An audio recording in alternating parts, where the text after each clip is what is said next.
ইউক্রেনে রাশিয়ার আগ্রাসন বন্ধে করণীয় নিয়ে বুধবার লন্ডনে বিশেষ বৈঠকে বসার কথা ছিল যুক্তরাষ্ট্র, যুক্তরাজ্য, জার্মানি সহ ইউরোপীয় দেশের প্রতিনিধিদের। কিন্তু কোনো কারণ উল্লেখ না করেই শেষ মুহূর্তে এসে বৈঠকটি স্থগিতের কথা জানালো ব্রিটিশ পররাষ্ট্র মন্ত্রণালয়।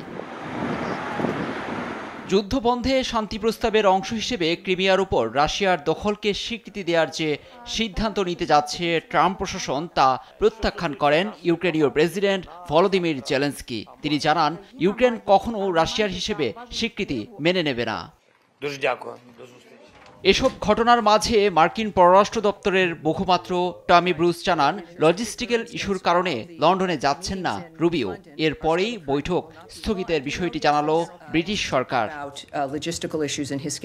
2014 সাল থেকে ক্রিমিয়া উপদ্বীপের নিয়ন্ত্রণ ধরে রেখেছে রাশিয়া, যা যুক্তরাষ্ট্রসহ বিশ্বের অনেক দেশ স্বীকৃতি দেয়নি। কিন্তু ইউক্রেনে যুদ্ধবন্ধে ক্রিমিয়াকে হারাতে পারেন জেলেনস্কি এমন ইঙ্গিত দেন ডোনাল্ড ট্রাম্প। কিন্তু এ নিয়ে ছাড় দিতে রাজি নন ইউক্রেনীয় প্রেসিডেন্ট। এ পরিস্থিতিতেই ইউক্রেনের দক্ষিণ পূর্বাঞ্চলীয় শহর মার্গানাতে শ্রমিক পরিবহনকারী একটি বাসে রাশিয়ার ড্রোন হামলায় হতাহত ঘটে। কিয়েভের দাবি, খার্কিভ, পোলতাভা ও ওডেসাতেও হামলা হয়। ইউক্রেনে হামলায় রাশিয়ায় ড্রোন উৎপাদনে সহায়তা করছে চীন। জেলেনস্কির এমন মন্তব্যকে ভিত্তিহীন আখ্যা দিয়েছেন চীনা পররাষ্ট্র মন্ত্রণালয়।我们已就相关问题阐明过。লুৎফর কবির, নিউজ ডেস্ক, দেশ টিভি।